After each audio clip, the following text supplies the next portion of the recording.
Welcome back to Succession Stories. I am so excited to speak with my guest today. We've been working together behind the scenes for a few months, and last week we had the great opportunity to be together at an amazing event that we're going to talk about and share with the audience today. So let me tell you a little bit about who's here.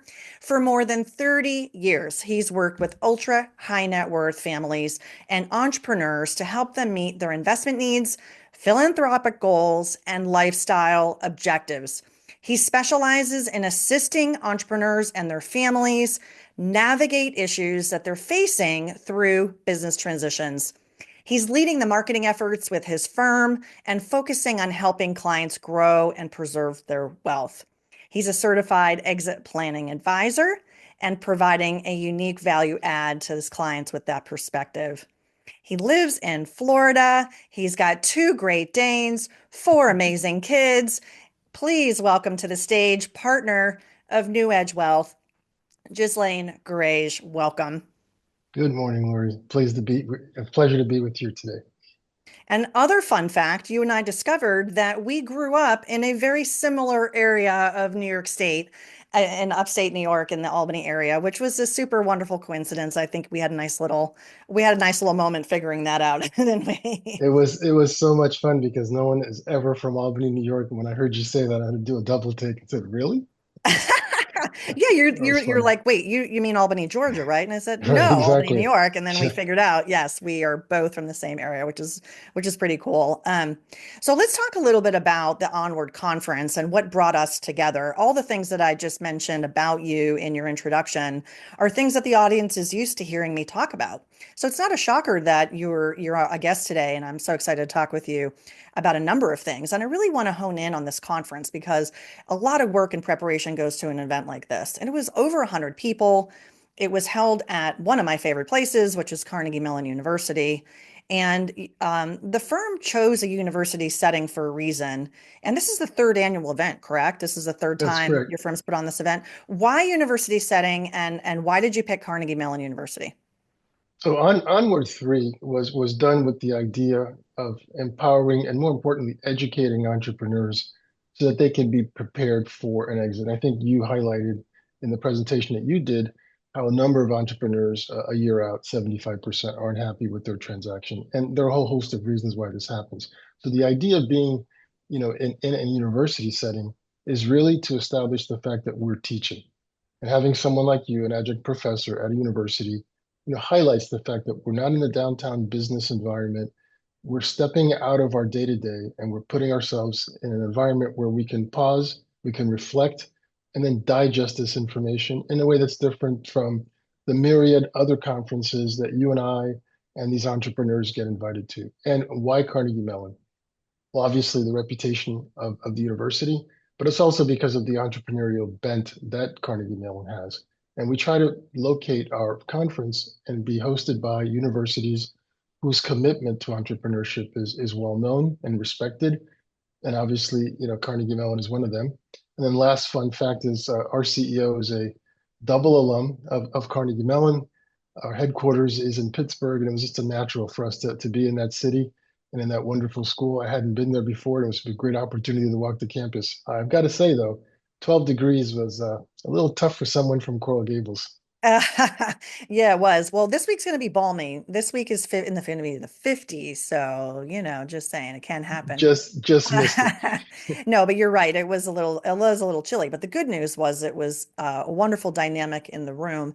And the other thing I should have mentioned in the introduction is that your firm has a podcast called Onward, which I have been so honored to be part of, and we'll include a link to that in the show notes because I think it's a wonderful opportunity for hosts like you and me to turn the mic around and ask the other person these questions. And when you and I spent time on that show, we focused a lot about who should own your business after That's right. you. We also talked about a number of things, and I think it really dovetails super, super well with the conference because just sort of teeing it up for today, I think there's a few topics that I wanted to put on the radar for the conversation, building off of the agenda from the event. I think it's hey, the event just happened. This is a great opportunity for you and I to kind of reflect on all the conversations that we've been having and essentially spotlight some key themes for our audience to think about. Because let's face it, this is complicated stuff, right? This is complicated stuff. It takes time. And you said it earlier, education.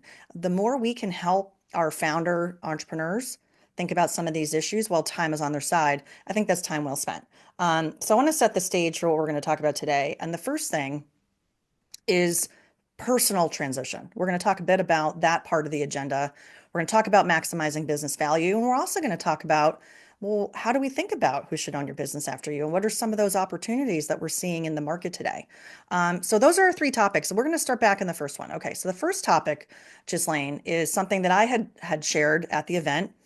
Worked with your team very closely to shape a conversation from an adjunct professor that was a mix of educating, but also getting them to kind of workshop a little bit. And the theme was how do we master our personal preparation before the sale? Now, you were in the audience, of course, and you heard me talking up there and saying lots of things. So, generally speaking, why do you think that this is such an important topic for the audience? And then let's unpack the presentation a little bit. So, let's start with why is this important? I think it's important because you highlighted in your presentation that 90% of entrepreneurs have no formal life after business plan. And that's just a shocking thing to have to digest.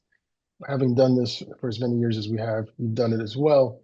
It's a constant surprise to find that entrepreneurs have these events, these liquidity events. We talked about death, disability, divorce, disagreement, all the D's that cause someone to separate from their business at a time that's not the most appropriate. And you think if they had planned for this, how things would have been different. So that really, I think, strikes an important note. And you led with that. I think that resonated quite well. And then we went into an exercise which I participated in, which is, are you prepared mentally to separate from your business, right? Yeah, my score was okay. But you can see how so many entrepreneurs who have their name on the business and whose alter ego is the business, have a great deal of difficulty making that shift. And regardless of whether or not the numbers work from an emotional standpoint, from mental standpoint, this is something that we have to manage as part of the transition process. And I think you did a great job highlighting that for the entrepreneurs that were there. And by the way, the business transition handbook that you wrote that we talked about quite a bit in the conversation we had for Onward, we distributed to our entrepreneurs, very, very well received. And a lot of these themes are in there. And if your audience hasn't read it, then they should. It's a page turner. Thank you for sharing your thoughts on that, and of course for mentioning the book. It is a story to be told, right? It's a story to be told that for many founders and entrepreneurs, they can only do one time.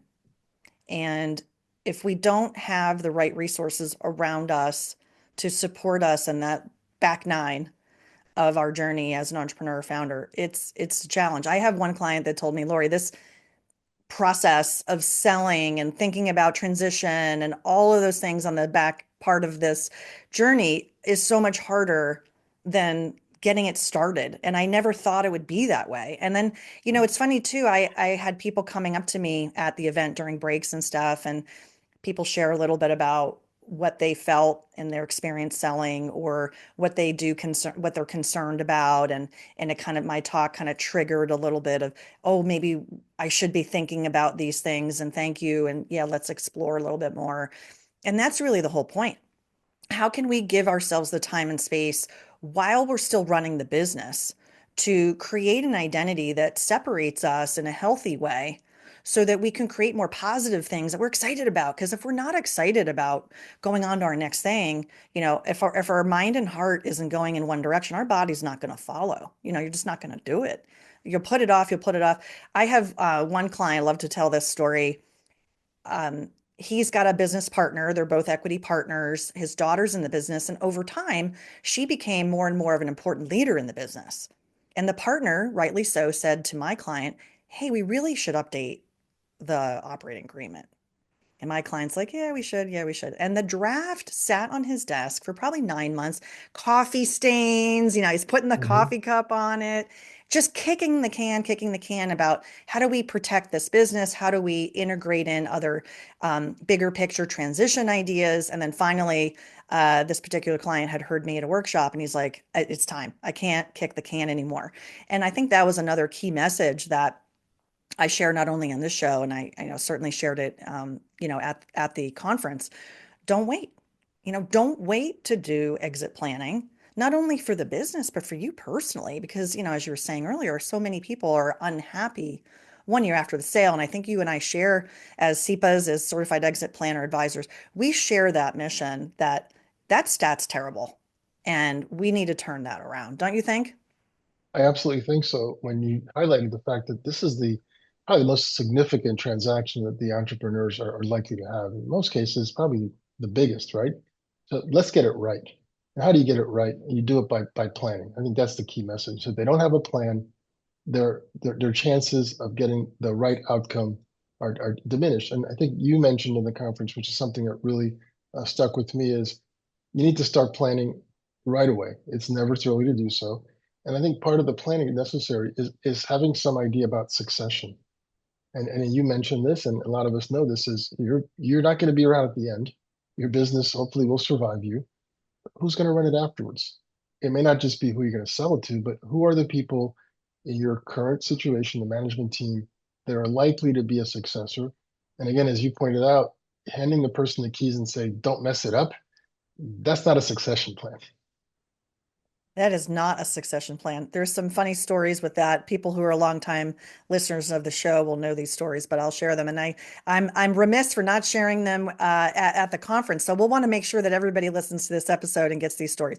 One of them was a guest on this show early days, so probably almost 5 years ago. He wrote a book, and he's got a famous last name. For any Pittsburgh Steeler fans, his last name is Rooney. And yes, he is related directly. So he's third gen. And Jim Rooney wrote a book about his family. And I had him on the show because I thought, you know what? This is a succession story to go from the founder of the Steelers to the next generation. And you know what he had told his son? Here are the keys, don't F it up. And literally. And so that was one of the times that that's come up. Another time it's come up is a fifth generation lumber company in the Carolinas. And the woman who told this story eventually went on to run family offices for other families, and she went on to found a Institute for Entrepreneurial Excellence here in Pittsburgh. Ann Dugan is her name, and she also told that anecdotal story. It was about her personal family story, but also because she had worked with thousands of first gen, second gen, seeing the third gen. And literally, it's that here's the keys, don't mess it up mentality, which doesn't serve us well, right? If you're trying to cultivate succession and successors are like, oh, I don't want to mess this up. I'm not going to change anything. Well, in our dynamic environment, if we don't change anything, what happens, right? We can kind of face the Right. other direction of getting disintermediated, et cetera. And it's a huge watch out, I think, also for companies that don't have the leadership succession, whether it's family, whether it's, hired people from the outside, to ask those questions of what is their intention. If we're hiring someone and we think that they want this one day and they don't, or we think they'll be well suited for it and they're not, then again, we're stuck. So why not be communicating? Why not sort of, have these conversations? We didn't spend a ton of time in the conference talking about succession. We did talk about it a bit. It's one of those things that's totally going to pay off for a company. It's Absolutely. totally going to pay off for you as an owner, but we got to focus on it. I agree. I think one of the points that we need to make is sometimes the owner is probably the best person to get the business from startup to a particular level of success. But beyond that, there might be a need for professional management or a different type of an approach.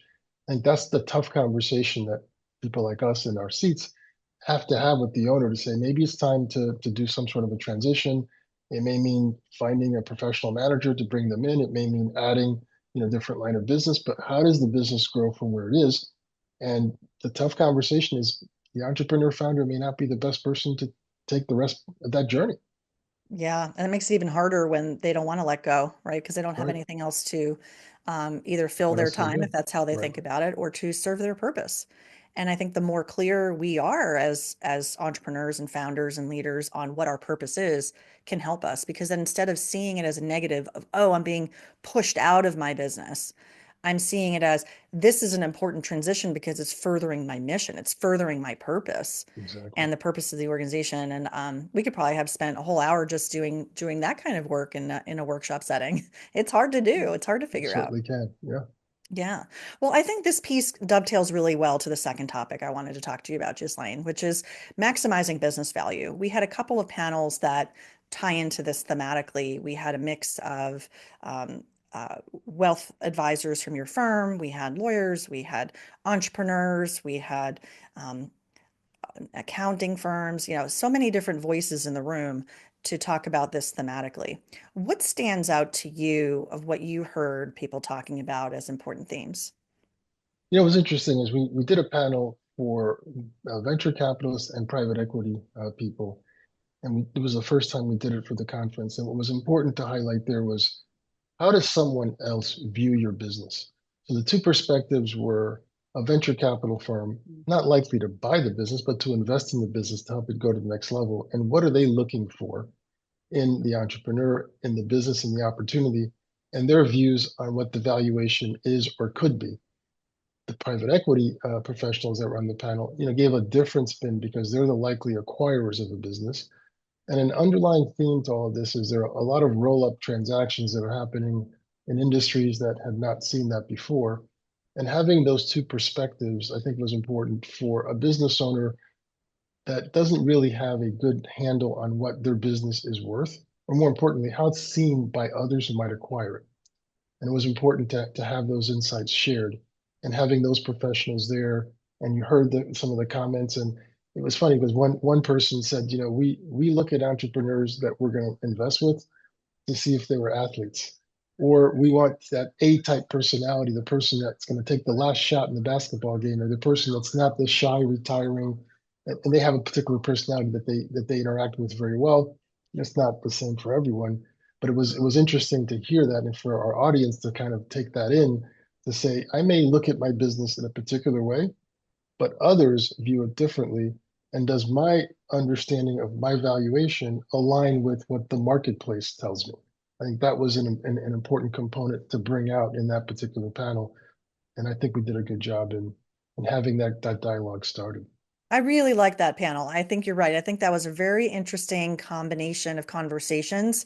At some points, they sometimes differed in opinion from each other, professionally, respectfully, Which is they good. Yeah, disagreed with each other. And that made it really interesting because you were kind of getting from the horse's mouth, as the saying goes, on how people viewed businesses and if it's a roll up or if it's a strategic, how are they thinking about the value for the entity? What I usually talk about in this context is that, look, when you're not in the room, owners, when you're not in the room, the conversation they're having without you is can they replicate what you do and how much will it cost them and how long will it take? They didn't say that. So that would be the only other thing I would add. But that's the underlying theme. And the other underlying theme for how to be differentiated and how to stand out, everybody wants the right deal, right? There's a lot of dry powder still in the market. There's still a lot of money to be invested from private equity firms. And so which deals, well, the cream still rises to the top. Everybody wants the best deals. Of course, that's never going to change.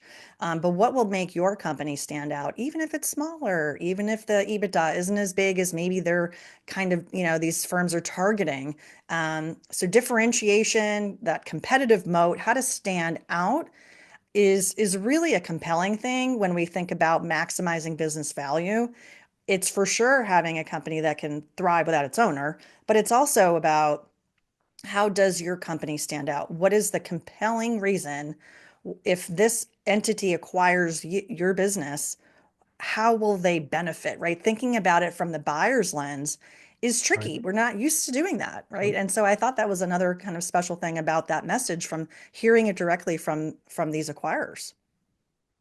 I think the message again is how do you stand against your peers? And I think most entrepreneurs hear about a range of value for their business. And we were just having a conversation yesterday with someone that said, well, I heard that we can get 15 to 20 multiple in our industry, and that's great.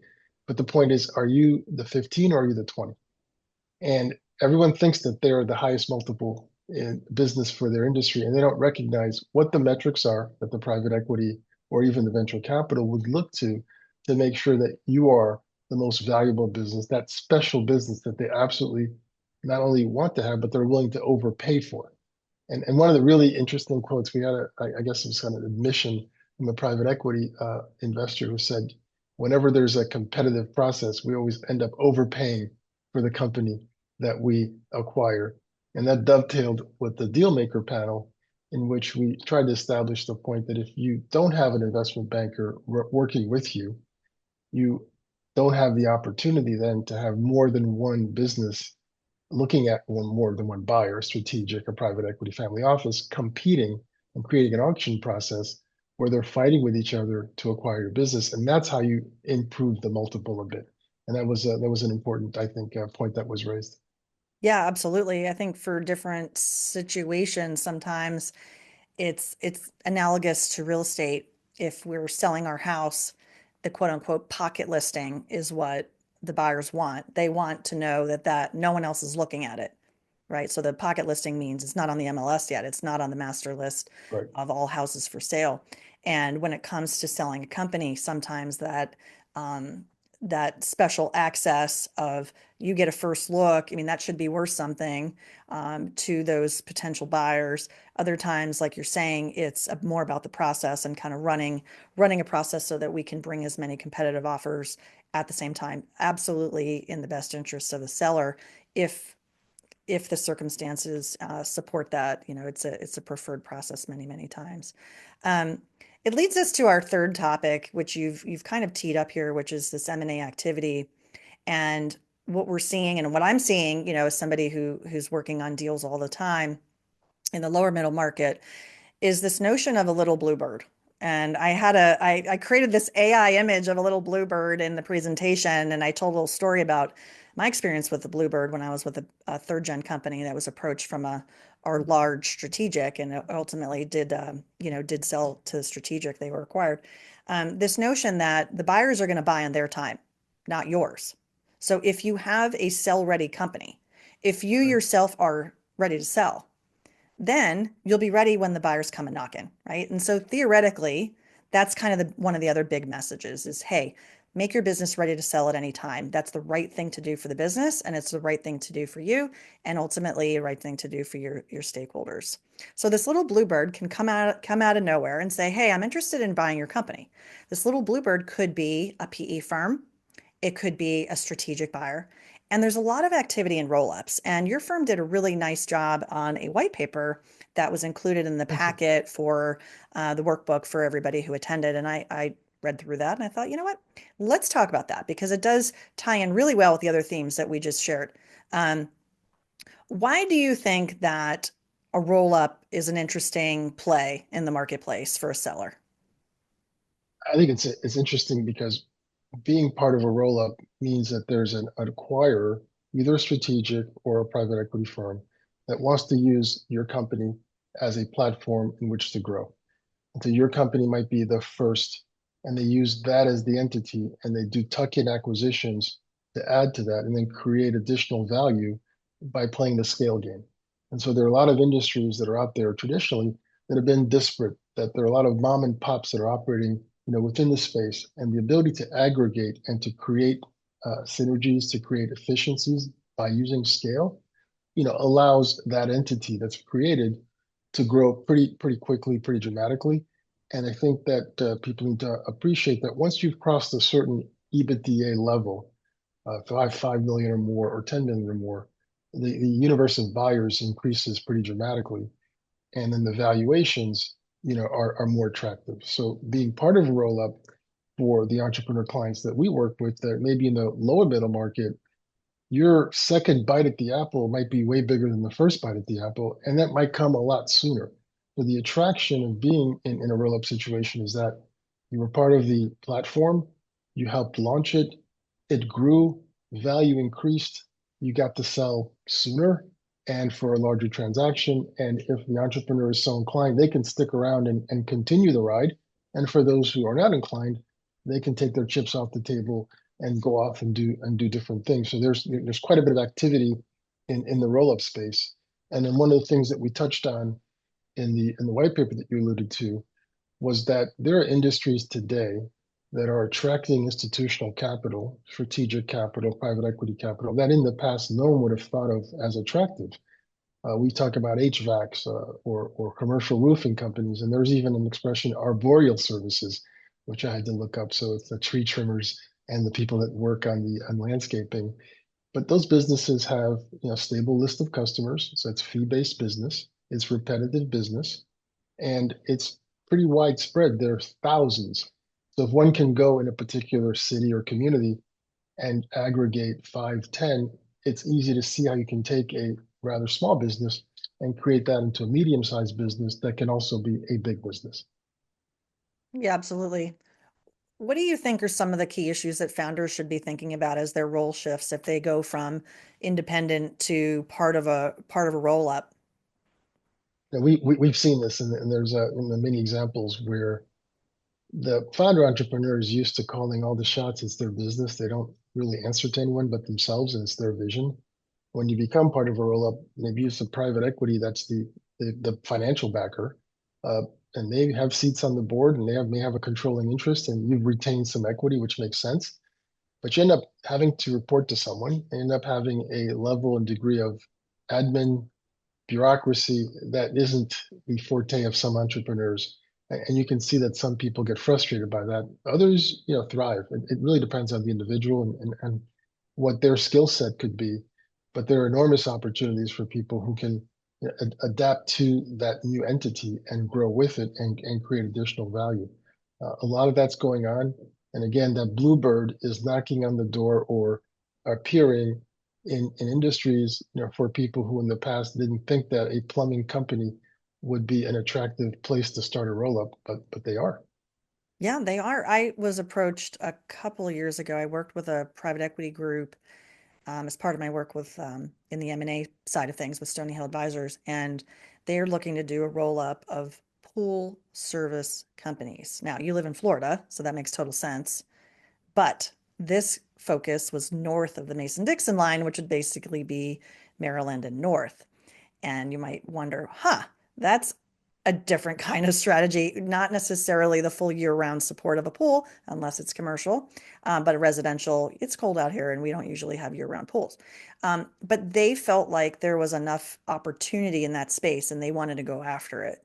Another example, I think same firm, different strategy they had were knife sharpening companies, as they talked about them, little cottage industries, right? Knife sharpening, for those of us who have not been in the restaurant world like myself, I did not know that knives are generally rented by restaurants. They don't own them.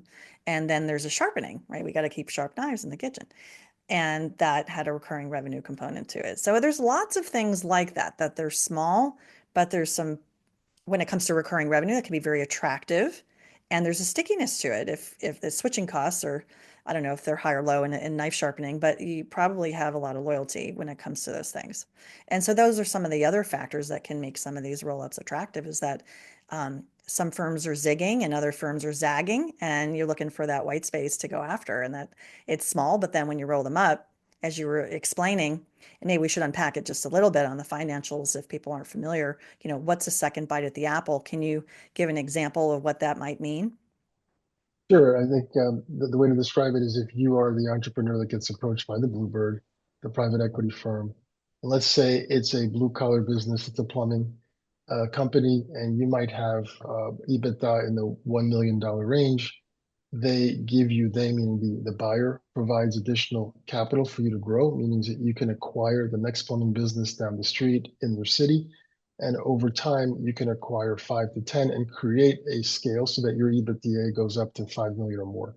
And then you as the entrepreneur may have taken back, or kept 20, 30% equity in the business. And so instead of owning 100% of $1 million business, you own 30% of a $5 million EBITDA business. And once you cross over a certain level, EBITDA 5 million, the multiples get more interesting. because you've got scale. And if you can demonstrate that you can grow, which is what the roll-up opportunity does, you can grow your revenues, grow your profitability and expand, then that when you sell your business, then the multiples get higher. And so your second bite at the apple is a second sale, a second liquidity event, which in many times is much larger than the first. So you think, well, I only have 20% of the business, 30% of that business, but it's a much bigger business. And when you've completed the roll-up process, it could be that there's another private equity firm or now a strategic buyer will pay more for the aggregation process, which is laborious, which takes time to put together. And people get paid for creating that additional value by putting all these pieces together into one, making them fit, making them efficient. That creates greater value for the business. Yeah, absolutely. Absolutely. Well, we covered a lot of ground. It's hard to summarize a full day conference, but I think we did a pretty good job. Is there anything else that I didn't ask you about, Ghislaine, that you want to share with me today? I do, and it's a sub theme that is out there for people to consider. The baby boomers, that generation has an average age of about 70, 72. And as we know from the Exit Planning Institute research, that baby boomers control 51% of the smaller and middle market businesses. And what does that mean? It means that baby boomers are going to be exiting in pretty large numbers in the next decade, if not sooner. And that creates an enormous amount of opportunity. But as we've been talking about all throughout this conversation in the conference, they are ill prepared for a transaction. They haven't planned. They don't have a succession plan, all the things that we've discussed here. So there's an urgent need for the business owner, the baby boomer business owner, to consider what they're going to do after the business is sold because they're going to sell their business to finance their retirement. And the other thing to consider is a baby boomer seller, may not necessarily want to be along for the long ride.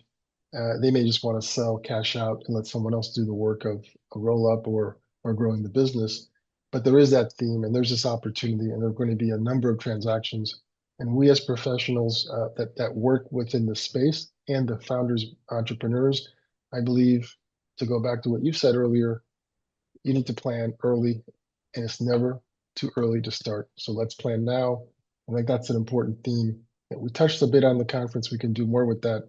But I think we need to keep repeating to ourselves that our baby boomer business owners need to plan and they need help to get ready to transition. Absolutely, they do. Lots of people can work on this regardless of what stage they're in, right? So many times people say, "Oh, well, how much time do I need?" And of course, the answer is it depends. But the general answer would be give yourself 5 to 7 years. Could it be less than that? Sure. Could it be longer than that? Sure. But 5 to 7. If you're listening and you're thinking, "Oh, wait, I only really have a year or two," hey, that's okay. Do what you can, but recognize that we're all going to leave our business one day. Ghislaine, you said that earlier. This has been a fantastic conversation. I really appreciate you coming on. If you were going to summarize and say, hey, here's 3 things that you want our founders, entrepreneurs to know and work on, what are those 3 things, Ghislaine? Well, you start with a plan. That plan has to include succession. The plan also should be you need to put a team of professionals around you, like Laurie, like us, to help you prepare over the long term for that exit. And I think, as you've said, you've got to be ready to sell the business at any time. So if we have those elements in place, I believe that the outcomes that our entrepreneurs are going to derive will create situations where that 75% of business owners who are unhappy with their transaction, that percentage will change dramatically. And I think that we can impact that by planning early. Yeah, 100%. I'm on board for that. That's perfect. Thank you. Ghislaine, if people want to learn more about NewEdge Wealth, they want to connect with you, what's a good way to do that? You can go onto our website, newedgewealthcg.com. We're happy to engage in a dialogue and a conversation. And as we've been saying, it's never too early. And to quote what Laurie said at the conference, we will meet you where you are. If you're prepared to sell today, we're happy to assist you. If you are going to plan for something that's going to happen way down the road, we're again in a position to assist you as well. So let's have a conversation. Let's have a conversation. It's the first step to creating a life-changing succession story is wanting to take that step. Ghislain, thank you so much for being with me today on the show. I'm just so grateful for our new friendship and working together here to support business owners. So thanks again for coming on. Laurie, it's an honor and a pleasure. And you left me with the thought that we need to do more podcasts to catch up with you at some point. Yeah, A absolutely. Let's long way keep that coming. going. We'll do that. Absolutely. And so to our listeners, thank you. Thanks for tuning into Succession Stories. If you liked what you heard today, why not like, follow, subscribe to the show? You can also catch this video and all of our videos for Succession Stories on our YouTube channel for Business Transition Sherpa. You'll also see our sister podcast called The Entrepreneur Gene there as well. Thanks again to my guests for being here today, and thank you for listening, and we'll see you next time on Succession Stories.